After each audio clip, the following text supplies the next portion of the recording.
ਵਾਹਿਗੁਰੂ ਜੀ ਕਾ ਖਾਲਸਾ ਵਾਹਿਗੁਰੂ ਜੀ ਕੀ ਫਤਿਹ। ਮੈਂ ਤੁਹਾਡੀ ਹੋਸਟ ਨੀਲਮ ਕੌਰ ਤੇ ਮੈਂ ਟੀਵੀ 84 ਦੇ ਸਾਰੇ ਦਰਸ਼ਕਾਂ ਤੇ ਸਰੋਤਿਆਂ ਦਾ ਦਿਲੀ ਸਵਾਗਤ ਕਰਦੀ ਹਾਂ ਪ੍ਰੋਗਰਾਮ ਸੱਚੋ ਸੱਚ ਵਿੱਚ। ਰੋਜ਼ਾਨਾ ਦੀ ਤਰ੍ਹਾਂ ਤੁਹਾਡੇ ਤੇ ਸਾਡੇ ਹਰਮਨ ਪਿਆਰੇ ਡਾਕਟਰ ਅਮਰਜੀਤ ਸਿੰਘ ਜੀ ਮੇਰੇ ਨਾਲ ਬੈਠੇ ਹੋਏ ਨੇ। ਆਓ ਹੁਣ ਮਿਲ ਕੇ ਪ੍ਰੋਗਰਾਮ ਸ਼ੁਰੂ ਕਰਦੇ ਹਾਂ। ਜੀ ਡਾਕਟਰ ਸਾਹਿਬ, welcome to our show. Thank you so much. ਜੀ ਡਾਕਟਰ ਸਾਹਿਬ, ਅੱਜ 8 ਅਕਤੂਬਰ 2015 22 ਅਸੂ ਨਾਨਕਸ਼ਾਹੀ ਸੰਮਤ 547 ਦਾ ਦਿਨ ਹੈ ਤੇ ਪ੍ਰੋਗਰਾਮ ਦੇ ਸ਼ੁਰੂ ਵਿੱਚ ਤੁਸੀਂ ਅੱਜ ਡਾਕਟਰ ਸਾਹਿਬ ਕਿਹੜੀਆਂ ਅਹਿਮ ਘਟਨਾਵਾਂ ਸਾਡੇ ਦਰਸ਼ਕਾਂ ਨਾਲ ਸਾਂਝੀਆਂ ਕਰਨ ਜਾ ਰਹੇ ਹੋ? ਅੱਜ ਦੇ ਇਸ ਸੈਕਸ਼ਨ 'ਚ ਦੋ ਤਿੰਨ ਇਸ਼ੂਜ਼ ਜਿਹੜੇ ਅੱਜ ਦੇ ਮੀਡੀਆ ਦੇ ਵਿੱਚ ਕਾਫੀ ਚਰਚਾ 'ਚ ਨੇ ਜੀ। ਇੱਕ ਤਾਂ ਦਿਗਵਿਜੇ ਸਿੰਘ, ਜਿਹੜਾ ਮੱਧ ਪ੍ਰਦੇਸ਼ ਦਾ ਕਦੇ ਚੀਫ ਮਿਨਿਸਟਰ ਰਿਹਾ ਔਰ ਰਾਹੁਲ ਗਾਂਧੀ ਦੇ ਬੜਾ ਨੇੜੇ, ਔਰ ਉਹਦਾ ਇਹ ਬਿਆਨ ਕਿ ਗਾਂ ਮਾਤਾ ਦੀ ਰੱਖਿਆ ਦੇ ਲਈ ਸੈਂਟਰਲ ਗਵਰਨਮੈਂਟ ਜਿਹੜੀ ਹੈ ਉਹ ਕਾਨੂੰਨ ਪਾਸ ਕਰੇ ਔਰ ਗਊ ਵੱਧ ਦੇ ਉੱਤੇ ਜਿਹੜਾ ਹੈ ਉਹ ਪਾਬੰਦੀ ਲਾਈ ਜਾਏ ਜੀ। ਸੋ ਜਦੋਂ ਅਸੀਂ ਅਕਸਰ ਇਹ ਦੁਹਰਾਉਂਦੇ ਹਾਂ ਕਿ ਬੀਜੇਪੀ, ਕਾਂਗਰਸ, ਆਮ ਆਦਮੀ ਪਾਰਟੀ ਹਿੰਦੂਤਵਾ ਦੀਆਂ A, B ਤੇ C ਟੀਮਾਂ ਨੇ, ਤੇ ਇਹ ਸਿਰਫ ਦੋਸ਼ ਲਾਉਣ ਲਈ ਨਹੀਂ ਹੁੰਦਾ, ਇਸ ਦਾ ਪਿਛੋਕੜ ਹੈ। ਔਰ ਜੇ ਕਾਂਗਰਸ ਦਾ ਵੀ ਕੁੱਲ ਮਿਲਾ ਕੇ ਤੁਸੀਂ ਪਿਛਲੇ 67 ਸਾਲ ਦਾ ਹੀ ਇਤਿਹਾਸ ਦੇਖੋ ਆਜ਼ਾਦੀ ਤੋਂ ਬਾਅਦ, ਵੈਸੇ ਤਾਂ ਪਹਿਲਾਂ ਹੀ ਗਾਂਧੀ ਦਾ ਵਰਤਾਰਾ, ਨਹਿਰੂ ਦਾ, ਜਾਂ ਉਸ ਤੋਂ ਪਹਿਲਾਂ ਜਿਹੜੇ ਲੋਕ ਕਾਂਗਰਸ ਦੇ ਨਾਲ ਜੁੜੇ, ਜੇ ਇਹ ਹਿੰਦੂਤਵੀ ਸੋਚ ਨਾ ਹੁੰਦੀ ਇਹਨਾਂ ਦੀ ਤਾਂ ਕਦੇ ਵੀ ਕਾਇਦੇ ਆਜ਼ਮ ਮੁਹੰਮਦ ਅਲੀ ਜਿਨ੍ਹਾਂ ਕਾਂਗਰਸ ਛੱਡ ਕੇ ਮੁਸਲਿਮ ਲੀਗ ਨਾ ਬਣਾਉਂਦੇ। ਸੋ ਇਹਨਾਂ ਦੀ ਬੇਸਿਕ ਥਿੰਕਿੰਗ ਤਾਂ ਹਿੰਦੂਤਵੀ ਰਹੀ। ਗਾਂਧੀ ਨੂੰ ਵੀ ਗ੍ਰੇਟ ਹਿੰਦੂ ਲੀਡਰ, ਔਰ ਜਦੋਂ ਗਾਂਧੀ ਮਾਰਿਆ ਗਿਆ ਕਾਇਦੇ ਆਜ਼ਮ ਨੇ ਜਿਹੜੀ ਕੰਡੋਲੈਂਸ ਦੀ ਟੈਲੀਗ੍ਰਾਮ ਭੇਜੀ, ਉਹਦੇ 'ਚ ਉਹਨਾਂ ਨੇ ਜਿਹੜਾ ਇਹੀ ਦੁੱਖ ਜ਼ਾਹਰ ਕੀਤਾ ਕਿ condolences on the death of great Hindu leader. ਜੀ। ਹੁਣ ਹਿੰਦੂ ਲੀਡਰ ਕਹਿਣ ਦਾ ਮਤਲਬ ਇਹ ਹੈ ਕਿ ਈਵਨ ਇਨ ਡੈਥ ਵੀ ਉਹਨਾਂ ਨੇ ਜੋ ਠੀਕ ਉਸ ਦਾ ਮੁਲਾਂਕਣ ਕੀਤਾ ਸੀ ਉਹੀ ਬਿਆਨ ਕੀਤਾ। ਫਿਰ ਅਸੀਂ 67-68 ਸਾਲ ਦਾ ਟਰੈਕ ਰੈਕਡ ਦੇਖਦੇ। ਨਹਿਰੂ ਦੀਆਂ ਨੀਤੀਆਂ, ਬੇਸ਼ੱਕ ਨਹਿਰੂ ਕਹਿਣ ਨੂੰ ਐਗਨੋਸਟਿਕ ਸੀ ਕਿ ਨਾ ਰੱਬ 'ਚ ਵਿਸ਼ਵਾਸ ਰੱਖਦਾ, ਨਾ ਡਿਨਾਇਲ 'ਚ ਹੈ, ਕੋਈ ਪ੍ਰੈਕਟਿਸਿੰਗ ਹਿੰਦੂ ਨਹੀਂ ਸੀ, ਸਾਰੀਆਂ ਮਾੜੀਆਂ ਵਾਦੀਆਂ ਉਹਦੇ 'ਚ ਸਨ, ਲੇਕਿਨ ਇਹਦੇ ਬਾਵਜੂਦ ਉਹਨੂੰ ਲੱਗਦਾ ਸੀ ਵੀ ਕਸ਼ਮੀਰ ਜਿਹੜਾ ਉਹ ਬਿਲਕੁਲ ਨਹੀਂ ਜਾਣਾ ਚਾਹੀਦਾ, ਇਸ ਦਾ ਸਾਡੀ ਸੱਭਿਅਤਾ ਨਾਲ, ਹਿੰਦੂਤਵਾ ਨਾਲ ਕੀ ਸੰਬੰਧ ਹੈ। ਇਸੇ ਤਰ੍ਹਾਂ ਉਸ ਦੇ ਜਿਹੜੇ ਹੋਰ ਬਹੁਤ ਸਾਰੇ ਫੈਸਲੇ ਨੇ, ਸੋਮਨਾਥ ਮੰਦਿਰ ਨੂੰ ਸਰਕਾਰੀ ਖਰਚ ਤੇ ਬਣਾਉਣਾ, ਭਾਵੇਂ ਡਾਕਟਰ ਰਜਿੰਦਰ ਪ੍ਰਸਾਦ ਦਾ ਪ੍ਰੈਸ਼ਰ ਵੀ ਸੀ, ਔਰ ਸਿੱਖਾਂ ਪ੍ਰਤੀ ਜਿਹੜੀ ਉਸ ਦੀ ਨੀਤੀ ਰਹੀ, ਔਰ ਜਿਸ ਤਰੀਕੇ ਨਾਲ ਉਹਨੇ ਪੰਜਾਬੀ ਸੂਬੇ ਦਾ ਵਿਰੋਧ ਕੀਤਾ ਜਾਂ ਸਮੇਂ-ਸਮੇਂ ਸਿੱਖਾਂ ਬਾਰੇ ਉਸ ਦੀਆਂ ਨਾ ਪੱਖੀ ਟਿੱਪਣੀਆਂ। ਫਿਰ ਅਸੀਂ ਦੇਖਦੇ ਹਾਂ ਵੀ ਇੰਦਰਾ ਗਾਂਧੀ ਦਾ ਰੋਲ ਕੀ ਹੈ, ਉਹ ਤਾਂ ਜ਼ਾਹਰ ਹੈ, ਰਾਜੀਵ ਗਾਂਧੀ ਹਜ਼ਾਰਾਂ ਸਿੱਖਾਂ ਦਾ ਕਾਤਲ। ਸੋ ਇਹ ਜਿਹੜੀ ਨਹਿਰੂ ਡਾਇਨੈਸਟੀ ਨੇ ਜਿਸ ਜਮਾਤ ਨੂੰ 47 ਤੋਂ ਬਾਅਦ ਲੀਡ ਕੀਤਾ ਹੈ, ਉਹਦੇ 'ਚ ਸਿੱਖ ਵਿਰੋਧੀ ਜਿਹੜੀ ਗੱਲ ਹੈ ਉਹ ਵੀ ਕੁੱਟ-ਕੁੱਟ ਕੇ ਭਰੀ ਹੋਈ ਹੈ। ਔਰ ਜੇ ਈਵਨ ਮੁਸਲਮਾਨਾਂ ਦੇ ਹਵਾਲੇ ਨਾਲ ਦੇਖੀਏ, ਸਭ ਤੋਂ ਪਹਿਲਾਂ ਬਾਬਰੀ ਮਸਜਿਦ ਦਾ ਦਰਵਾਜ਼ਾ ਖੋਲ੍ਹਣ ਦਾ ਆਰਡਰ ਜਿਹੜਾ ਉਹ ਰਾਜੀਵ ਗਾਂਧੀ ਦੇ ਵੇਲੇ ਆਇਆ। 6 ਦਸੰਬਰ 1992 ਨੂੰ ਜਦੋਂ ਬਾਬਰੀ ਮਸਜਿਦ ਢਾਈ ਗਈ, ਉਦੋਂ ਨਰਸਿਮਹਾ ਰਾਓ ਕਾਂਗਰਸ ਦਾ ਪ੍ਰਧਾਨ ਮੰਤਰੀ ਸੀ ਜੀ। ਔਰ ਦਿਗਵਿਜੇ ਸਿੰਘ, ਹਾਲਾਂਕਿ ਕਈ ਵਾਰ ਜਦੋਂ ਹਿੰਦੂਤਵੀਆਂ ਬਾਰੇ ਉਹ ਖੁੱਲ੍ਹ ਕੇ ਕੋਈ ਗੱਲ ਕਹਿੰਦਾ ਤੇ ਸਾਨੂੰ ਵੀ ਚੰਗਾ ਲੱਗਦਾ ਵੀ ਕੋਈ ਉਹਨੂੰ ਕ੍ਰਿਟਿਸਾਈਜ਼ ਕਰ ਰਿਹਾ, ਪਰ ਇਹ ਗੱਲ ਯੂਬਾ ਸਿਟੀ ਦੇ ਨਗਰ ਕੀਰਤਨ 'ਚ ਵੀ ਔਰ ਉਸ ਤੋਂ ਪਹਿਲਾਂ ਵੀ ਉਹਨਾਂ ਨੇ 1 to 1 ਵੀ ਦੱਸੀ ਸੀ। ਹਰਿੰਦਰ ਸਿੰਘ ਜਿਹੜੇ ਕਿ ਹੁਣ ਜ਼ਿਲ੍ਹਾ ਫਤਿਹਗੜ੍ਹ ਸਾਹਿਬ ਤੋਂ ਮੈਂਬਰ ਪਾਰਲੀਮੈਂਟ ਨੇ ਆਮ ਆਦਮੀ ਪਾਰਟੀ ਦੀ ਟਿਕਟ ਤੇ, ਜੂਨ 1984 ਦੇ ਹਮਲੇ ਵੇਲੇ, ਫੌਜੀ ਹਮਲੇ ਵੇਲੇ ਉਹ ਨਾਰਵੇ ਦੇ ਵਿੱਚ ਐਂਬੈਸਡਰ ਸਨ, ਜਿਹਨੂੰ ਉੱਥੇ ਚਾਰਜ ਡੀ ਅਫੇਅਰਸ ਕਹਿੰਦੇ ਨੇ ਜੀ। ਔਰ ਇਹ ਉਹਨਾਂ ਦੀ ਜ਼ਬਾਨੀ ਹੈ ਕਿ ਵੀ ਕਿਵੇਂ ਜੂਨ 84 ਤੋਂ ਬਾਅਦ ਉਹਨਾਂ ਨੇ ਕੀ ਮਹਿਸੂਸ ਕੀਤਾ, ਕਿਵੇਂ ਉਹਨਾਂ ਨੇ ਕਈ ਦਿਨ ਆਪਣੀ ਸ਼ਕਲ ਜਿਹੜੀ ਹੈ ਉਹ ਸ਼ੀਸ਼ੇ ਦੇ ਵਿੱਚ ਨਹੀਂ ਦੇਖੀ। ਆਪਣੇ ਬੱਚਿਆਂ ਨੂੰ ਕੁਝ ਦੇਰ ਪਹਿਲਾਂ ਹੀ ਉਹ ਦਰਬਾਰ ਸਾਹਿਬ ਲੈ ਕੇ ਗਏ ਸਨ।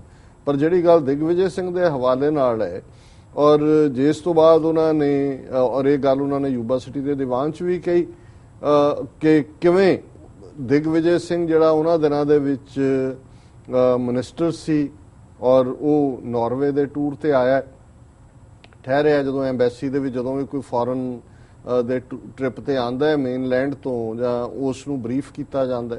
ਔਰ ਇਹ ਉਹਨਾਂ ਦੇ ਸ਼ਬਦ ਨੇ, ਔਰ ਮੈਂ ਬੇਸ਼ੱਕ ਇਸ ਸ਼ਬਦ ਦਾ ਇਸਤੇਮਾਲ ਪਸੰਦ ਨਹੀਂ ਕਰਦਾ, ਪਰ ਉਹਨਾਂ ਨੇ ਇਸਤੇਮਾਲ ਕੀਤਾ ਕਿਉਂਕਿ ਦਿਗਵਿਜੇ ਸਿੰਘ ਦਾ ਸੀ। ਕਹਿਣ ਲੱਗੇ ਵੀ ਜਦੋਂ ਬਰੀਫ ਕੀਤਾ ਗਿਆ ਉਹਨੂੰ, ਕਿਉਂਕਿ ਦਿਗਵਿਜੇ ਸਿੰਘ اخلاقی ਪੱਖ ਤੋਂ ਵੀ ਕਮਜ਼ੋਰ ਆਦਮੀ ਹੈ ਤੇ ਇਹ ਜਿਹੜੇ ਉੱਥੋਂ ਨਿਕਲਦੇ ਨੇ ਬਾਹਰ ਆ ਕੇ ਫਿਰ ਪਤਾ ਹੀ ਹੈ اخلاقی ਪੱਖ ਤੋਂ ਕਮਜ਼ੋਰ ਲੋਕ ਕੀ ਲੱਭਦੇ ਹੁੰਦੇ ਨੇ, ਕਿਹਨਾਂ ਸਾਈਟਸ ਤੇ ਜਾਣਾ ਚਾਹੁੰਦੇ ਨੇ। ਔਰ ਕਹਿੰਦਾ ਕਿ ਵੀ ਮੈਂ ਉਹਨੂੰ ਜਦੋਂ ਬਰੀਫ ਕੀਤਾ ਔਰ ਉਹਨਾਂ ਨੂੰ ਕਿਹਾ ਕਿ ਬਈ ਤੁਸੀਂ ਹਨੇਰੇ ਸਵੇਰੇ ਜਿਹੜਾ ਉਹ ਨਿਕਲਣਾ ਨਹੀਂ ਹੈ ਬਾਹਰ, ਕਿ ਵੀ ਖਤਰਾ ਹੈ, ਤੇ ਉਹਨਾਂ ਨੇ ਕਿਹਾ ਕਿ ਜੀ ਆਪਣੇ ਉਹਨੇ ਅੱਗੋਂ ਕਿਹਾ ਕਿ ਇੱਥੇ ਕੀ ਖਤਰਾ ਹੈ, ਹਾਂਜੀ ਉਹਨੇ ਕਿਹਾ ਜੀ ਕਿ ਵੀ ਇੱਥੇ ਵੀ ਜਿਹੜਾ ਹੈ ਉਹ ਹਾਈ ਅਲਰਟ ਹੈਗਾ ਔਰ ਇਹ ਦਰਬਾਰ ਸਾਹਿਬ ਤੇ ਹਮਲਾ ਹੋਇਆ ਔਰ ਦੂਸਰਾ, ਔਰ ਉਸ ਨੇ ਉਹ ਗਾਲੀ ਵਾਲਾ ਸ਼ਬਦ ਇਸਤੇਮਾਲ ਕਰਕੇ ਦਿਗਵਿਜੇ ਸਿੰਘ ਨੇ ਨਾਲ ਸਿੱਖ ਸ਼ਬਦ ਕਿਹਾ ਕਿ ਇਹ ਫਲਾਂ ਸਿੱਖ ਯਹਾਂ ਵੀ ਆ ਗਏ ਜੀ। ਔਰ ਉਹ ਕਹਿੰਦੇ ਨੇ ਵੀ ਮੇਰਾ ਇੱਕਦਮ, ਹਾਲਾਂਕਿ ਅਸੀਂ ਕਹਿੰਦੇ ਕੈਰੀ ਕਰਦੇ ਆ ਕਈ ਵਾਰ ਆਪਣਾ ਰਿਵਾਲਵਰ ਵੀ, ਪਰ ਉਦੋਂ ਮੇਰੇ ਕੋਲ ਨਹੀਂ ਸੀ, ਵੀ ਜਿਵੇਂ ਉਹਨੇ ਕਿਹਾ ਔਰ ਮੇਰਾ ਤਾਂ ਕਹਿੰਦੇ ਕਿ ਜੇ ਮੇਰੇ ਕੋਲ ਹੁੰਦਾ ਤਾਂ ਮੈਂ ਸਮਝਦਾ ਹਾਂ ਕਿ ਵੀ ਮੈਂ ਇਹਨੂੰ ਸ਼ੂਟ ਕਰ ਦੇਣਾ ਸੀ। ਔਰ ਫਿਰ ਉਹਨਾਂ ਨੇ ਕਿਹਾ ਕਿ ਜੀ ਮੈਂ ਮਨ ਬਣਾ ਲਿਆ ਔਰ ਇਸ ਤੋਂ ਬਾਅਦ ਇਹ ਫਾਈਨਲ ਘਟਨਾ ਸੀ ਜਿਸ ਤੋਂ ਬਾਅਦ ਉਹਨਾਂ ਨੇ ਅਸਤੀਫਾ ਦੇ ਦਿੱਤਾ ਨੌਕਰੀ ਤੋਂ।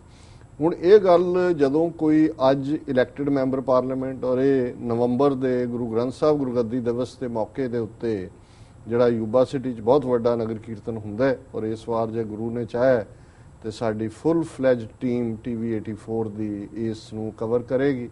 ਇਸ ਪ੍ਰੋਗਰਾਮ ਦੇ ਵਿੱਚ ਹੀ ਬੀਤੇ ਸਾਲ 2014 ਦੇ ਵਿੱਚ ਹਰਿੰਦਰ ਸਿੰਘ ਹੋਰਾਂ ਨੇ ਇਹ ਗੱਲ ਯੂਬਾ ਸਿਟੀ ਦੀ ਸਟੇਜ ਤੋਂ ਕਹੀ ਔਰ ਇਹ ਯਾਨੀ ਕਿ ਇਸ ਨੂੰ ਡਿਨਾਈ ਨਹੀਂ ਕੀਤਾ ਜਾ ਸਕਦਾ। ਹੁਣ ਇਹੀ ਦਿਗਵਿਜੇ ਸਿੰਘ ਜਿਹੜਾ ਨਾਰਵੇ 'ਚ ਜਾ ਕੇ ਸਾਰੀ ਕੌਮ ਦੇ ਪ੍ਰਤੀ ਜਿਹੜਾ ਉਹ ਇਸ ਕਿਸਮ ਦੀ ਅਬਿਊਸਿਵ ਲੈਂਗੁਏਜ ਇਸਤੇਮਾਲ ਕਰਦਾ ਹੈ। ਹੁਣ ਇਹ ਹਿੰਦੂਤਵਾ ਕਿਸ ਹੱਦ ਤੱਕ ਵੜਿਆ ਹੋਇਆ, ਹੁਣ ਆਲਰੇਡੀ ਭਾਰਤ ਦੇ 29 ਸੂਬਿਆਂ ਚੋਂ ਜੇ ਮੈਂ ਗਲਤ ਨਾ ਹੋਵਾਂ 24 ਜਾਂ 25 ਸੂਬਿਆਂ ਦੇ ਵਿੱਚ ਜਿਹੜਾ ਉਹ ਪਹਿਲਾਂ ਹੀ ਬੈਨ ਲੱਗਾ ਹੋਇਆ ਇੱਕ ਜਾਂ ਦੂਜੇ ਤਰੀਕੇ ਦੇ ਨਾਲ। ਨਾਰਥ ਈਸਟ ਦੇ ਸੂਬੇ ਨੇ ਜਿਨ੍ਹਾਂ ਦੇ ਵਿੱਚ ਜਾਂ ਵੈਸਟ ਬੰਗਾਲ ਹੈ, ਨਾਗਾਲੈਂਡ ਹੈ, ਮਨੀਪੁਰ ਜਾਂ ਮਿਜ਼ੋਰਮ, ਮਨੀਪੁਰ 'ਚ ਵੀ ਸ਼ਾਇਦ ਬੈਨ ਹੈ, ਮਿਜ਼ੋਰਮ ਹੋਏਗਾ। ਔਰ ਇਸ ਹੁਣ ਜੇ ਉਹ ਇਹ ਤਾਂ ਅਜੇ ਤੱਕ RSS ਨੂੰ ਵੀ ਲੱਗਦਾ ਹੈ ਕਿ ਵੀ ਜੇ ਅਸੀਂ ਇੱਕ ਬੀਫ ਦੇ ਉੱਤੇ ਬੈਨ ਇੰਡੀਆ ਲੈਵਲ ਤੇ ਲਾਉਂਦੇ ਆ ਤਾਂ ਆਪੋਜੀਸ਼ਨ ਹੋਏਗੀ, ਕਨਸਟੀਟਿਊਸ਼ਨਲ ਚੈਲੰਜ ਵੀ ਹੋ ਸਕਦਾ। ਹੁਣ ਸਟੇਟਾਂ 'ਚ ਪਾਬੰਦੀ ਲਾਈ ਹੈ, ਹਾਲਾਂਕਿ ਚੈਲੰਜ ਸਟੇਟਾਂ 'ਚ ਵੀ ਹੋ ਸਕਦਾ ਹੈ ਸੁਪਰੀਮ ਕੋਰਟ 'ਚ ਕਿ ਵੀ ਸਟੇਟਾਂ ਨੇ ਇਹ ਜਿਹੜੀ ਤੁਹਾਡੀ ਖਾਣ ਦਾ ਹੱਕ ਹੈ ਜਿਹੜਾ ਸੰਵਿਧਾਨ ਦਿੰਦਾ ਹੈ ਵੀ ਤੁਸੀਂ ਜੋ ਮਰਜ਼ੀ ਖਾਓ ਜੋ ਮਰਜ਼ੀ ਪਹਿਨੋ ਜੀ, ਪਰ ਇੰਨਾ ਡਰ ਪੈਦਾ ਕਰ ਦਿੱਤਾ ਹੈ ਕਿ ਕੋਈ ਹਿੰਮਤ ਹੀ ਨਹੀਂ ਕਰਦਾ ਕਿ ਇਸ ਲੈਵਲ ਤੱਕ ਜਾ ਸਕੇ। ਸੋ ਲੇਕਿਨ ਮੈਂ ਤਾਂ ਇਹੀ ਸਾਬਤ ਕਰਨਾ ਚਾਹੁੰਦਾ ਕਿ ਇਹ ਦਿਗਵਿਜੇ ਸਿੰਘ ਜਿਹੜਾ ਰਾਹੁਲ ਗਾਂਧੀ ਦੀ ਆਵਾਜ਼ ਹੈ ਔਰ ਰਾਹੁਲ ਗਾਂਧੀ ਦਾ ਹਾਲ ਵੀ ਹੈ। ਔਰ BBC ਦੀ ਅੱਜ ਸਟੋਰੀ ਸੀ ਕਿ ਉਹ ਜਦੋਂ ਦਾਦਰੀ ਦੇ ਉਸ ਪਿੰਡ ਗਿਆ ਜਿੱਥੇ ਕਿ ਕੁੱਟ-ਕੁੱਟ ਕੇ ਇੱਕ 55 ਸਾਲ ਦੇ ਮੁਸਲਮਾਨ ਨੂੰ ਮਾਰ ਦਿੱਤਾ ਹੈ, ਟੱਬਰ ਛੱਡ ਗਿਆ, ਉੱਥੇ ਬੈਠਾ ਕੁਰਸੀ ਦੇ ਉੱਤੇ ਟੱਬਰ ਔਰ ਉੱਥੋਂ ਬਾਹਰ ਨਿਕਲ ਕੇ ਕਹਿੰਦਾ ਕਿ ਜੀ ਮੈਂ ਬੜਾ ਭਾਵਕ ਹੋਇਆ ਪਿੰਡ 'ਚ ਜਾ ਕੇ ਇਹ ਦੇਖ ਕੇ ਕਿ ਕਿਸ ਕਿਸਮ ਦਾ ਸਹਿਨਸ਼ੀਲਤਾ ਦਾ ਮਾਹੌਲ ਹੈ। ਉੱਥੇ ਪਿੰਡ ਦੇ ਵਿੱਚ 8 ਜਿਹੜੀਆਂ ਵਿਸ਼ਵ ਹਿੰਦੂ ਪਰਿਸ਼ਦ ਤੋਂ ਲੈ ਕੇ ਔਰ ਇਹ ਦੂਜੀਆਂ ਜਿਹੜੀਆਂ ਕੱਟੜਵਾਦੀ ਹਿੰਦੂ ਜਮਾਤਾਂ ਦੇ ਨੁਮਾਇੰਦੇ ਬੈਠੇ ਹੋਏ ਨੇ, ਉਹ ਮਾਰਚ ਕਰ ਰਹੇ ਨੇ ਉੱਥੇ, ਉਹ ਕਹਿ ਰਹੇ ਨੇ ਅਸੀਂ ਗਨਜ਼ ਦੇਾਂਗੇ ਹਿੰਦੂਆਂ ਨੂੰ। ਲੇਕਿਨ ਬਜਾਏ ਇਸ ਦੇ ਕਿ ਉਹ ਕੰਡੈਮ ਕਰਦਾ ਜਾਂ ਇਹ ਈਵਨ ਕਾਂਗਰਸ ਨੇ ਚੁੱਪੀ ਧਾਰੀ ਹੋਈ ਹੈ। ਔਰ ਜੇ ਕਾਂਗਰਸ ਦਾ ਦਿਗਵਿਜੇ ਸਿੰਘ ਲੈਵਲ ਦਾ ਬੰਦਾ RSS ਤੋਂ ਵੀ ਇੱਕ ਸਟੈਪ ਅੱਗੇ ਜਾ ਕੇ ਕਹਿੰਦਾ ਕਿ ਜੀ ਪਾਬੰਦੀ ਲਾ ਦਿਓ, ਉਸ ਤੋਂ ਅੰਦਾਜ਼ਾ ਲਾ ਲਓ ਕਿ ਜਿਹੜਾ ਭਾਗਵਤ ਦਾ ਕਹਿਣਾ ਸੀ ਕਿ 2020 ਤੱਕ ਸਭ ਨੂੰ ਹਿੰਦੂ ਬਣਾ ਦੇਾਂਗੇ, ਆਲਰੇਡੀ ਕਾਂਗਰਸੀ ਜਿਹੜੇ ਨੇ ਹੁਣ ਖੁੱਲ ਕੇ ਜਿਹੜੇ B ਟੀਮ ਸੀ ਹੁਣ ਉਹ A ਟੀਮ ਨਾਲੋਂ ਵੀ ਇੱਕ ਕਦਮ ਅੱਗੇ ਨੇ। ਔਰ ਇਸੇ ਕੰਟੈਕਸਟ ਦੇ ਵਿੱਚ ਜੇ ਮੈਂ ਜੰਮੂ ਕਸ਼ਮੀਰ ਅਸੈਂਬਲੀ ਦੇ ਵਿੱਚ ਜਿਹੜਾ ਕੱਲ ਵਾਕਿਆ ਹੋਇਆ ਕਿ ਕਿਵੇਂ ਜੰਮੂ ਕਸ਼ਮੀਰ ਅਸੈਂਬਲੀ ਦੇ ਅੰਦਰ ਇੱਕ ਆਜ਼ਾਦ MLA ਜਿਹੜਾ ਕਿ ਲੰਗਾਤੇ ਇਲਾਕਾ ਡਿਸਟ੍ਰਿਕਟ ਕੁਪਵਾੜਾ ਨਾਰਥ ਕਸ਼ਮੀਰ ਚ, ਉਹਦਾ ਨਾਮ ਅਬਦੁਲ ਰਸ਼ੀਦ ਸ਼ੇਖ ਹੈ ਜੀ, ਉਸ ਦੇ ਉੱਤੇ BJP ਦੇ MLA ਨੇ ਹਮਲਾ ਕੀਤਾ ਬੜਾ ਜ਼ਬਰਦਸਤ, ਆਲਮੋਸਟ ਉਹਨਾਂ ਨੇ ਲਿੰਚ ਕਰਕੇ ਉਹਨੂੰ ਮਾਰ ਦੇਣਾ ਸੀ। ਜੇ ਨੈਸ਼ਨਲ ਕਾਨਫਰੰਸ ਦੇ ਔਰ ਜਿਹੜੀ PDP ਦੇ ਮੁਸਲਮਾਨ MLA ਉਹਨੂੰ ਆ ਕੇ ਨਾ ਛਡਾਉਂਦੇ, ਉਹਦਾ ਕਸੂਰ ਕਿ ਉਹਨੇ 1-2 ਦਿਨ ਪਹਿਲਾਂ MLA ਹੋਸਟਲ ਦੇ ਲੌਨ ਦੇ ਵਿੱਚ ਬੀਫ ਪਾਰਟੀ ਜਿਹੜੀ ਆ ਉਹਨੇ ਰੱਖੀ ਸੀ, ਕਿਉਂਕਿ ਜਿਹੜਾ ਫੈਸਲਾ ਜੰਮੂ ਕਸ਼ਮੀਰ ਹਾਈ ਕੋਰਟ ਨੇ ਦਿੱਤਾ ਹੈ ਕਿ ਵੀ ਕਿਉਂਕਿ 1932 ਚ ਡੋਗਰੇ ਹਿੰਦੂ ਰਾਜੇ ਨੇ ਪਾਬੰਦੀ ਲਾਈ ਸੀ ਬੀਫ ਦੇ ਉੱਤੇ, ਇਸ ਲਈ ਜੰਮੂ ਕਸ਼ਮੀਰ ਚ ਪਾਬੰਦੀ ਹੋਣੀ ਚਾਹੀਦੀ ਹੈ, ਇਹਨੂੰ ਚੈਲੰਜ ਕਰ ਦਿੱਤਾ ਗਿਆ ਸੁਪਰੀਮ ਕੋਰਟ। ਔਰ ਸੁਪਰੀਮ ਕੋਰਟ ਨੇ 2 ਮਹੀਨੇ ਦੇ ਲਈ ਉਸ ਫੈਸਲੇ ਨੂੰ ਜਿਹੜਾ ਸਟੇ ਕਰ ਦਿੱਤਾ। ਸੋ ਜ਼ਾਹਰ ਹੈ ਕਿ ਕਸ਼ਮੀਰ ਦੇ ਵਿੱਚ ਪਹਿਲਾਂ ਵੀ ਬੀਫ ਦਾ ਇਸਤੇਮਾਲ ਰਿਹਾ। ਉਸ MLA ਨੇ ਜਿਹੜਾ ਸੁਪਰੀਮ ਕੋਰਟ ਦੇ ਆਰਡਰ ਤੋਂ ਬਾਅਦ ਜਿਹੜਾ ਉਸ ਨੂੰ ਜਿਹੜਾ ਉਸਨੇ ਇਸ ਕਿਸਮ ਦਾ ਜਿਹੜਾ ਇਕੱਠ ਕੀਤਾ। ਪਰ ਜੇ ਅੱਜ ਉਹ ਸਟੇਟ ਜਿਸ ਸਟੇਟ ਦੇ ਵਿੱਚ ਮੁਸਲਮਾਨ ਮੈਜੋਰਿਟੀ 'ਚ ਨੇ, ਉਹ ਸਟੇਟ ਜਿਹੜੀ ਕਿ ਡਿਸਪਿਊਟਡ ਏਰੀਆ, ਉਹ ਸਟੇਟ ਜਿਹਦਾ ਕੇਸ UN ਸਿਕਿਉਰਿਟੀ ਕੌਂਸਲ ਦੇ ਕੋਲ ਹੈ, ਉਹ ਸਟੇਟ ਜਿਸ ਦੇ ਬਿਨਾਂ ਦੇ ਉੱਤੇ 3-4 ਜਿਹੜੀਆਂ ਨੇ ਉਹ ਜੰਗਾਂ ਇੰਡੀਆ ਪਾਕਿਸਤਾਨ 'ਚ ਹੋਈਆਂ, ਉਸ ਸਟੇਟ ਦੀ ਅਸੈਂਬਲੀ ਦੇ ਵਿੱਚ ਇੱਕ ਇਲੈਕਟਡ MLA ਲੋਕਾਂ ਦਾ ਜ਼ੁਲਮ ਦਾ ਸ਼ਿਕਾਰ ਹੁੰਦਾ ਹੈ, ਹਿੰਦੂ MLAs ਦਾ, ਤੇ ਅੰਦਾਜ਼ਾ ਲਾਓ ਕਿ ਕਿਹੜੀ ਥਾਂ ਦੇ ਉੱਤੇ ਕੌਣ ਸੇਫ ਹੈ, ਕਿਹੜੀ ਘੱਟ ਗਿਣਤੀ ਸੇਫ ਹੈ। ਇਹ ਗੱਲ ਦਾਦਰੀ ਦੀ ਹੋਏ, ਇਹ ਗੱਲ ਬਿਹਾਰ ਦੀ ਹੋਏ, ਔਰ ਅੱਜ ਹੀ ਇਸ ਦੇ ਉੱਤੇ ਇੱਕ ਇੰਟਰਨੈਸ਼ਨਲ ਦੀ ਮੀਡੀਆ ਦੀ ਸਟੋਰੀ ਸੀ ਕਿ ਪਾਰਲੀਮੈਂਟ ਦੀਆਂ ਚੋਣਾਂ ਮੋਦੀ ਨੇ ਭਾਰਤ ਦੇ ਵਿੱਚ ਵਿਕਾਸ ਦੇ ਨਾਂ ਤੇ ਜਿੱਤੀਆਂ। ਉਦੋਂ ਹੋਰ ਸੀ ਕਿ ਬਾਕੀ ਬਾਤ ਛੋੜੇ, ਵਿਕਾਸ ਕੀ ਬਾਤ ਕरें। ਔਰ ਉਹਨੇ ਕਿਹਾ ਜੀ ਹੁਣ ਬਿਹਾਰ 'ਚ ਵਿਕਾਸ ਦੀ ਗੱਲ ਨਹੀਂ ਹੋ ਰਹੀ, ਬਿਹਾਰ 'ਚ ਗਊ ਮਾਤਾ ਦੀ ਗੱਲ ਹੋ ਰਹੀ। ਪਰ ਇਹ ਜਦੋਂ ਤੁਸੀਂ ਇਹਨਾਂ ਸਾਰਿਆਂ ਦਾ ਪੈਟਰਨ ਦੇਖਦੇ ਹੋ ਤੇ ਐਸੇ ਢੰਗ ਨਾਲ ਇਹ ਆਰਕੈਸਟ੍ਰੇਟ ਕਰਦੇ ਨੇ। ਇਹਨਾਂ ਨੇ ਜਿਸ ਕਿਸਮ ਦਾ ਜਿਹੜਾ ਜੋ ਮਾਹੌਲ ਸਿਰਜਣਾ ਹੁੰਦਾ ਹੈ, ਅੱਜ ਆਲਰੇਡੀ ਬਿਹਾਰ ਦੇ ਵਿੱਚ ਉਹਨਾਂ ਨੇ ਦੇਖਿਆ ਕਿ ਵੀ ਜ਼ਾਤ ਪਾਤੀ ਪੋਲਿਟਿਕਸ 'ਚ ਇਹ ਸਵਰਨ ਜਾਤੀਆਂ ਨੇ, ਉੱਚ ਜਾਤੀਆਂ, ਉਹ ਯਾਦਵ ਹੋਣ, ਉਹ ਦਲਿਤ ਹੋਣ, ਉਹ ਕੁਰਮੀ ਹੋਣ, ਬਾਕੀ ਹੋਣ, ਮਾਂਝੀ ਦਾ ਜਿਹੜਾ ਟ੍ਰਾਈਬ ਹੈ ਜਾਂ ਦੂਸਰੇ ਨੇ, ਉਹ ਇਹਨਾਂ ਤੋਂ ਪ੍ਰਭਾਵਿਤ ਨਹੀਂ ਹੁੰਦੇ। ਲੇਕਿਨ ਹੁਣ ਕਿਉਂਕਿ ਕਾਊ ਬੈਲਟ ਹੈ, ਯੂਪੀ ਬਿਹਾਰ ਨੂੰ ਜਿਹੜਾ ਗੰਗਾ ਜਮਨਾ ਦੇ ਵਿੱਚ ਸਟੇਟਾਂ ਨੇ, ਯੂਪੀ ਬਿਹਾਰ ਇਹਨੂੰ ਕਹਿੰਦੇ ਕਾਊ ਬੈਲਟ ਹੈ। ਹੁਣ ਕਾਊ ਬੈਲਟ ਦੇ ਥੱਲੇ ਦੇ ਵਿੱਚ ਤੁਸੀਂ ਹਿੰਦੂਆਂ ਦੀਆਂ ਭਾਵਨਾਵਾਂ ਭੜਕਾ ਦਿਓ, ਆਲਰੇਡੀ ਭੜਕਾ ਦਿੱਤੀਆਂ ਨੇ। ਔਰ ਮੋਦੀ ਨੇ ਐਤਕੀ ਕੋਈ ਵਿਕਾਸ ਦੀ ਗੱਲ ਨਹੀਂ ਕੀਤੀ, ਕੋਈ ਵਿਦੇਸ਼ ਨੀਤੀ ਨਹੀਂ ਡਿਸਕਸ ਕੀਤੀ। ਉਹ ਜਾ ਕੇ ਜੇ ਲਾਲੂ ਯਾਦਵ ਤੇ ਵੀ ਅਟੈਕ ਕਰਦਾ, ਉਹ ਕਹਿੰਦਾ ਦੇਖੋ ਜੀ ਲਾਲੂ ਜੀ ਨੇ ਕਿਹਾ ਕਿ ਵੀ ਹਿੰਦੂ ਵੀ ਬੀਫ ਖਾਂਦੇ ਨੇ ਔਰ ਤੁਹਾਡਾ ਯਾਦਵ ਵੰਸ਼, ਤੁਹਾਡੀ ਯਾਦਵਾਂ ਦੀ ਕੁੱਲ, ਇਹ ਤਾਂ ਤੁਹਾਨੂੰ ਕਲੰਕ ਲਾ ਦਿੱਤਾ, ਕੋਈ ਯਾਦਵ ਜਿਹੜਾ ਉਹ ਬੀਫ ਖਾਂਦਾ।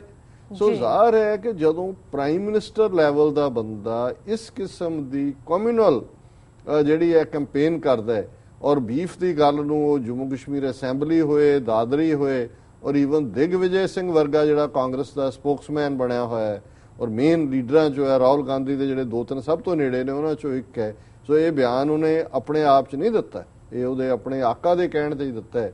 ਸੋ ਇਹ ਗੱਲ ਸਾਬਤ ਕਰਦੀ ਹੈ ਕਿ ਕਿਸ ਡਾਇਰੈਕਸ਼ਨ ਦੇ ਵਿੱਚ ਇਹ ਗੱਲ ਜਾ ਰਹੀ ਹੈ। ਦੂਸਰਾ ਪਾਰਟ, ਜਦੋਂ ਅਸੀਂ ਕੁਝ ਹਫ਼ਤੇ ਪਹਿਲਾਂ ਨੇਪਾਲ ਦੇ ਮੁੱਦੇ ਤੇ ਡਿਸਕਸ ਕੀਤਾ ਸੀ ਤੇ ਬਹੁਤ ਸਾਰੀਆਂ ਸਾਨੂੰ ਕਾਲਾਂ ਵੀ ਆਈਆਂ, ਰਾਈਟ ਅਪਸ ਵੀ ਆਏ ਕਿ ਜੀ ਤੁਸੀਂ ਗੱਲ ਤਾਂ ਚੰਗੀ ਕੀਤੀ, ਬਹੁਤ ਸਾਰੀ ਤੁਹਾਡੀ ਜਾਣਕਾਰੀ ਠੀਕ ਹੈ, ਪਰ ਤੁਸੀਂ ਇਉਂ ਲੱਗਦਾ ਹੈ ਕਿ ਵੀ ਇੰਡੀਆ ਦੇ ਬਾਰੇ ਜ਼ਿਆਦਾ ਨੈਗੇਟਿਵ ਨੇਪਾਲ ਦੇ ਮੁੱਦੇ ਨੂੰ ਵੀ ਬਣਾ ਲਿਆ।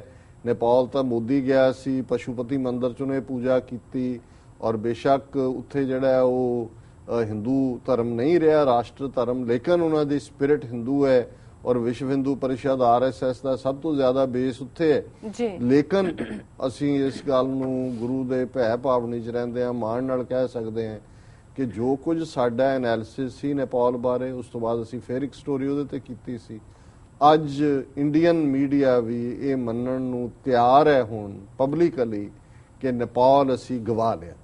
ਔਰ ਇਹ ਗੱਲ ਇੱਥੋਂ ਤੱਕ ਹੀ ਨਹੀਂ, ਔਰ ਅੱਜ ਜਿਹੜਾ ਇੰਗਲਿਸ਼ ਟ੍ਰਿਬਿਊਨ ਦਾ ਇੱਕ ਐਡੀਟਰ ਹੈ ਮੇਨ, ਹਰੀਸ਼ ਖਾਰੇ, ਉਹਨੇ ਇੱਕ ਆਰਟੀਕਲ ਲਿਖਿਆ, ਉਹਦਾ ਹੈਡਲਾਈਨ ਹੀ ਹੈ ਹਾਊ ਨੇਪਾਲ ਵਾਜ਼ ਲੋਸਟ, ਅਸੀਂ ਨੇਪਾਲ ਕਿਵੇਂ ਗਵਾਇਆ, ਤੇ ਉਹਦਾ ਸਬ ਹੈਡਿੰਗ ਹੈ ਐਨ ਐਕਸਕੁਇਜ਼ਿਟ ਫੋਰਨ ਪਾਲਿਸੀ ਡਿਜ਼ਾਸਟਰ ਇਨ ਕਾਠਮੰਡੂ, ਕਿ ਕਾਠਮੰਡੂ ਦੇ ਵਿੱਚ ਵਿਦੇਸ਼ ਨੀਤੀ ਦਾ ਬੇੜਾ ਗਰਕ। ਡਿਜ਼ਾਸਟਰ ਦਾ ਮਤਲਬ ਇਹ ਹੁੰਦਾ, ਔਰ ਇਹਦਾ ਕੁਝ ਹਿੱਸਾ ਮੈਂ ਜ਼ਰੂਰ ਸਾਂਝਾ ਕਰਨਾ ਚਾਹਾਂਗਾ ਤਾਂ ਕਿ ਇਹ ਅੰਦਾਜ਼ਾ ਹੋਏ ਕਿ ਜਿਹੜੇ ਉੱਥੇ ਬੈਠੇ ਨੇ ਉਦੋਂ ਤੱਕ ਉਹ ਐਡਮਿਟ ਕਰਨ ਨੂੰ ਤਿਆਰ ਨਹੀਂ ਹੁੰਦੇ ਜਦੋਂ ਤੱਕ ਨਜ਼ਰ ਨਾ ਆ ਰਿਹਾ ਹੋਏ ਕਿ ਹੁਣ ਕੀ ਹੋ ਗਿਆ।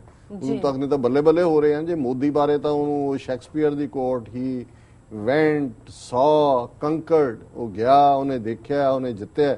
ਉਹ ਤਾਂ ਮੋਦੀ ਨੂੰ ਇਵੇਂ ਬਣਾਇਆ ਵੀ ਸਾਰੀ ਦੁਨੀਆ ਮੋਦੀ ਮੋਦੀ ਕਰ ਰਹੀ ਹੈ, ਜਿੱਥੇ ਮੋਦੀ ਜਾਂਦਾ ਉਹਨੇ ਵੈਸਟ ਨੂੰ دیਵਾਨਾ ਬਣਾ ਰਿਹਾ। ਆਪਣੀਆਂ ਸੈਲਫੀਆਂ ਦੇ ਆਪੇ ਫੋਟੋਆਂ ਖਿੱਚ ਕੇ ਜਿਹੜਾ ਉਹ ਸਮਝਦਾ ਕਿ ਵੀ ਮੇਰਾ ਇੱਥੇ ਅਮਰੀਕਾ 4 ਲਾਈਨਾਂ ਨਹੀਂ ਦਿੱਤੀਆਂ ਕਿਸੇ ਨੇ ਅਦਰ ਦੈਨ ਕਿ ਪ੍ਰੋਟੈਸਟ ਦੀ ਜਾਂ ਦੂਜਿਆਂ ਦੀ ਗੱਲ ਹੋਈ, ਕੋਈ ਸਟੋਰੀ ਮੇਜਰ ਨਿਊਜ਼ਪੇਪਰਸ ਉਹਦੇ ਟ੍ਰਿਪ ਦੀ ਆਪਣੇ ਹੀ ਮੀਡੀਆ ਨਾਲ ਹੁੰਦਾ, ਆਪਣੇ 'ਚ ਹੀ ਰੌਲਾ ਪਾ ਕੇ ਉੱਥੋਂ ਵਾਲਿਆਂ ਨੂੰ ਪੁੱਛੋਗਾ ਜੀ ਮੋਦੀ ਤਾਂ ਅਮਰੀਕਾ 'ਚ ਮੋਦੀ ਹੋ ਗਈ, ਪਰ ਨੇਪਾਲ ਦੇ ਹਵਾਲੇ ਨਾਲ ਹੁਣ ਇਹ ਇਸ ਲੈਵਲ ਦੇ ਜਿਹੜੇ ਪੱਤਰਕਾਰ ਨੇ ਉਹ ਵੀ ਐਡਮਿਟ ਕਰਨ ਨੂੰ ਤਿਆਰ ਨੇ। ਔਰ ਇਹਦਾ ਚ ਹੈ these days one can't swing a dead cat in New Delhi without hitting a professionally wise person who can be relied upon to rapturously proclaim how Narendra Modi has won and conquered the West।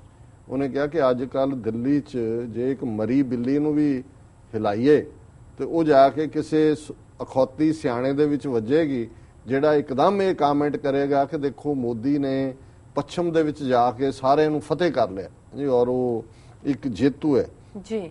But one is hard pressed to find anyone who can explain how Nepal was lost on the prime minister's watch.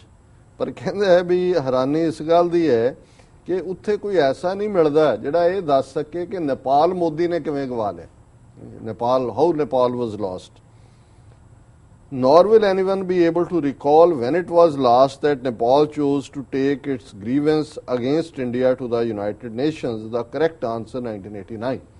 ਹੁਣ ਨੇਪਾਲ ਇੰਨੀ ਵੱਡੀ disaster ਬਣਿਆ India ਦੀ ਕਿ ਨੇਪਾਲ ਨੇ United nations 'ਚ ਆ ਕੇ ਕਿਹਾ ਕਿ ਇੰਡੀਆ ਸਾਡੀ ਬਲੌਕੇਡ ਕਰ ਰਿਹਾ। ਉਹਨੇ ਕਿਹਾ ਜੀ ਇਹ 1999 'ਚ ਇੱਕ ਵਾਰੀ ਹੋਇਆ ਸੀ, ਉਦੋਂ ਬਲੌਕੇਡ ਕੀਤੀ ਸੀ ਇੰਦਰਾ ਗਾਂਧੀ ਦੇ ਇਹਨੇ ਰਾਜੀਵ ਗਾਂਧੀ ਦੇ ਜ਼ਮਾਨੇ 'ਚ ਹੀ। ਔਰ ਇਹ ਆਲਮੋਸਟ ਜਿਹੜਾ ਹੁਣ 25 ਸਾਲ ਬਾਅਦ ਜਾਂ 20-21 ਸਾਲ ਬਾਅਦ ਨੇਪਾਲ UN 'ਚ ਵੀ ਗਿਆ। ਔਰ ਕੱਲਾ UN 'ਚ ਨਹੀਂ ਗਿਆ, ਇਹਦੇ ਨਾਲ ਹੀ ਇਸ ਹਵਾਲੇ ਨਾਲ ਇੱਕ ਹੋਰ news, Nepal looks elsewhere for fuel supply. ਹੁਣ ਅੱਗੇ ਜਿਹੜੀਆਂ ਲੈਂਡ ਤੋਂ ਆਉਂਦੀਆਂ ਨੇ ਫਿਊਲ ਸਪਲਾਈਜ਼, ਉਹਨਾਂ ਨੇ ਆਪਣਾ independent tender Nepal oil corporation ਨੇ ਪੁੱਟ ਕਰ ਦਿੱਤਾ ਹੈ ਕਿ ਭਾਈ ਸਾਨੂੰ ਆਇਲ ਚਾਹੀਦਾ ਹੈ। ਸੋ ਉਹਨਾਂ ਨੇ ਯਾਨੀ ਇੰਡੀਆ ਦੇ ਉੱਤੇ, ਔਰ ਉਹਨਾਂ ਨੇ ਕਿਹਾ ਵੀ ਅਸੀਂ ਚੀਨ ਵੱਲ ਵੀ ਜਾਵਾਂਗੇ, ਪਰ ਕਿਉਂਕਿ ਫਿਊਲ ਸਪਲਾਈ ਤਾਂ ਇਮੀਡੀਏਟ ਚਾਹੀਦੀ ਹੁੰਦੀ ਆ, ਉਹਨਾਂ ਨੇ 3 ਦਿਨ ਦੇ ਨੋਟਿਸ ਦੇ ਉੱਤੇ ਆਇਲ ਕਾਰਪੋਰੇਸ਼ਨ ਨੇ ਟੈਂਡਰ ਜਿਹੜੇ ਨੇ ਪੁੱਟ ਕੀਤੇ ਨੇ ਜੀ। It is the most glaring foreign policy disaster since May 2014 ਕਿ 2014 ਤੋਂ ਬਾਅਦ ਇਹ ਬਹੁਤ ਵੱਡੀ ਵਿਦੇਸ਼ ਨੀਤੀ ਦਾ ਕਬਾੜ ਹੈ। But we are pretending that it is all the Nepalese fault and their loss their funeral. ਅਸੀਂ ਨੇਪਾਲ ਗਵਾ ਲਿਆ, ਪਰ ਅਸੀਂ ਇਵੇਂ ਡਰਾਮਾ ਕਰ ਰਹੇ ਹਾਂ ਕਿ ਇਹ ਜਿਵੇਂ ਨੇਪਾਲੀਆਂ ਦਾ ਹੀ ਕੀਤਾ ਹੈ, ਆਪੇ ਹੀ ਕੀਤਾ ਹੈ, ਆਪੇ ਹੀ ਭੁਗਤੋ, ਜਿਵੇਂ ਸਾਡਾ ਇਹਦੇ ਨਾਲ ਕੋਈ ਲਾਗਾ ਦੇਗਾ ਨਹੀਂ। We are confident of knocking the snot out of those snotty upper caste hill elite who have once again colonized the Kathmandu power structure। ਇਹ ਹੁਣ ਟਰਮ ਜਿਹੜੀ ਹੈ ਕਿਉਂਕਿ ਇੰਡੀਅਨ ਮੀਡੀਆ 'ਚ ਵੀ ਯੂਜ਼ ਹੁੰਦਾ ਹੈ ਕਿ ਜੀ ਉਹ ਤਾਂ ਉੱਚ ਜਾਤੀ ਵਾਲੇ ਲੋਕ ਨੇ ਤੇ 3/4 ਇੱਕ ਪਾਸੇ ਇਕੱਠੇ ਹੋ ਗਏ ਔਰ ਉਹਨਾਂ ਜਿਹੜੇ ਭਾਰਤੀ ਮੂਲ ਦੇ ਮਦੇਸੀ ਔਰ ਦੂਜੇ ਸੀ ਉਹਨਾਂ ਨੂੰ ਜਿਹੜਾ ਉਹ ਪਾਸੇ ਕਰ ਦਿੱਤਾ, ਸੰਵਿਧਾਨ 'ਚ ਉਹਨਾਂ ਨੂੰ ਥਾਂ ਨਹੀਂ ਦਿੱਤੀ ਜੀ। Let us revisit the optics। ਉਹਨੇ ਕਿਹਾ ਜੀ ਪਹਿਲਾਂ ਅੱਖ ਦੇ ਸ਼ੀਸ਼ੇ ਨਾਲ ਦੇਖੀਏ ਵੀ ਹੋਇਆ ਕੀ ਨੇਪਾਲ 'ਚ। The foreign secretaries rushed to Kathmandu as the prime minister envoy and he carries with him a démarche। Leaders of 3 principal political parties, the Nepali Congress, the Communist Party of Nepal and United Communist Party, are given the preemptory message, do not complete your almost complete constitution making exercise। Why? ਹੁਣ ਇਹ ਦੱਸ ਰਿਹਾ ਵੀ India ਦਾ ਰਵੱਈਆ ਕੀ ਸੀ ਕਿ ਉਹਨਾਂ ਨੇ ਇੱਕ ਜਿਹੜਾ ਪ੍ਰਾਈਮ ਮਿਨਿਸਟਰ ਨੇ ਆਪਣਾ ਦੂਤ ਭੇਜਿਆ ਜਿਹੜਾ ਕਿ ਜਾ ਕੇ ਉਹਨੇ ਡਿਮਾਰਚ ਹੁੰਦਾ ਹੈ ਕਿ ਵੀ ਲੈਕਚਰ ਝਾੜਨ ਨੂੰ ਕਿ ਜੀ ਆਹ ਸਾਡੀ ਲਾਈਨ ਹੈ। ਉਹਨੇ ਕਿਹਾ ਜੀ ਤੁਸੀਂ ਆਪਣਾ, ਔਰ ਤਿੰਨੋਂ ਪੋਲੀਟੀਕਲ ਪਾਰਟੀਆਂ ਉਹਨਾਂ ਨੇ ਕਿਹਾ ਉੱਥੋਂ ਦੀਆਂ ਕਿ ਜੀ ਤੁਸੀਂ ਆਪਣਾ ਸੰਵਿਧਾਨ ਜਿਹੜਾ ਉਹ ਸਾਡੀ ਮਰਜ਼ੀ ਬਿਨਾਂ ਨਹੀਂ ਬਣਾਉਣਾ ਹੈ। ਔਰ ਉਹਨਾਂ ਨੇ ਕਿਹਾ ਵੀ ਆਲਰੇਡੀ ਸੰਵਿਧਾਨ ਉਹਨਾਂ ਨੇ ਡਿਸਕਸ ਕਰ ਲਿਆ ਹੋਇਆ ਸੀ। Why? Because we think the proposed constitutional document is flawed। ਅਸੀਂ ਜਾ ਕੇ ਉਹਨਾਂ ਨੂੰ ਦੱਸ ਰਹੇ ਹਾਂ ਜੀ ਕਿ ਤੁਹਾਡਾ ਜਿਹੜਾ ਸੰਵਿਧਾਨ ਹੈ ਉਸ ਦੇ ਵਿੱਚ ਨੁਕਸ ਨੇ। It is anchored in majoritarianism ਕਿ ਜੀ ਤੁਸੀਂ ਇਹਦੇ 'ਚ ਬਹੁ ਗਿਣਤੀ ਦਾ ਜਿਹੜਾ ਉਹ ਬੋਲਬਾਲਾ ਰੱਖਿਆ। ਤੁਸੀਂ ਆਪਣੇ ਸੰਵਿਧਾਨ 'ਚ ਕੀ ਕੀਤਾ ਹੋਇਆ ਜੀ? ਤੁਸੀਂ ਸਿੱਖਾਂ, ਬੌਧੀਆਂ, ਜੈਨੀਆਂ ਨੂੰ ਬਹੁ ਗਿਣਤੀ ਕਾਂਸਟੀਟਿਊਟ ਅਸੈਂਬਲੀ ਤੁਹਾਡੇ ਕੋਲ ਸੀ, ਹਿੰਦੂ ਬਣਾ ਦਿੱਤਾ।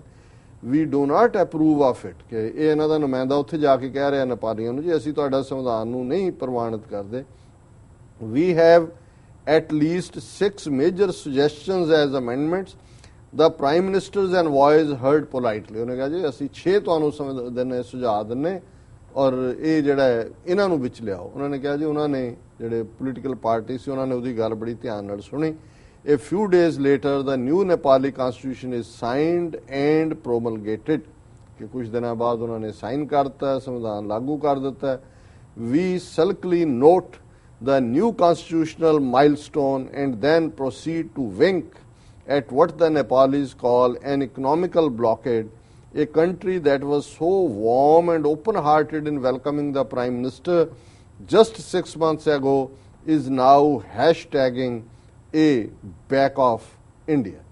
ਇਹ ਉਹਨੇ ਬਿਆਨ ਕੀਤਾ। ਉਹਨੇ ਕਿਹਾ ਜੀ ਅਸੀਂ ਜਾ ਕੇ ਦੇਖਿਆ, ਅਸੀਂ ਉਹਨਾਂ ਨੂੰ ਧਮਕਾਇਆ ਵੀ ਬਦਲੋ, ਉਹਨਾਂ ਨੇ ਆਪਣਾ ਪਾਸ ਕਰਤਾ ਤੇ ਅਸੀਂ ਇੱਧਰ ਅੱਖ ਮਾਰੀ ਆਪਣੇ ਜਿਹੜੇ ਉਹਨਾਂ ਦੇ ਨੇ ਬੈਠੇ ਹੋਏ ਵਿਦੇਸ਼ੀ ਕਿ ਜੀ ਬਲੌਕਡ ਕਰ ਦਿਓ ਜੀ, ਬੰਦ ਕਰ ਦਿਓ ਜਿਹੜਾ ਰਸਤਾ। ਔਰ ਹੁਣ ਕਹਿੰਦੇ ਵੀ 6 ਮਹੀਨੇ ਪਹਿਲਾਂ ਜਿਹੜੇ ਇੰਨੇ ਨਿੱਘੇ ਸੀ ਨੇਪਾਲੀ ਸਾਡੇ ਨਾਲ, ਅੱਜ ਉਹ ਜਿਹੜੇ ਨੇ ਉਹ ਲੈ ਕੇ ਖੜੇ ਨੇ ਕਿ ਬੈਕ ਆਫ ਇੰਡੀਆ, ਭਾਜੋ ਇੱਥੋਂ। We feel righteously offended. ਸਾਨੂੰ ਲੱਗਦਾ ਜੀ ਸਾਡੇ ਨਾਲ ਬਹੁਤ ਧੱਕਾ ਹੋਇਆ।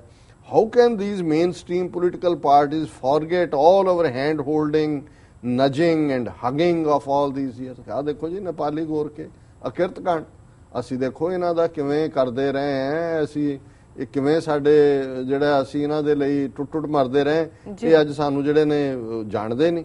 How can they now gang up against New Delhi? ਇਹ ਸਾਡੇ ਖਿਲਾਫ ਕਿਵੇਂ ਖਲੋ ਸਕਦੇ ਨੇ?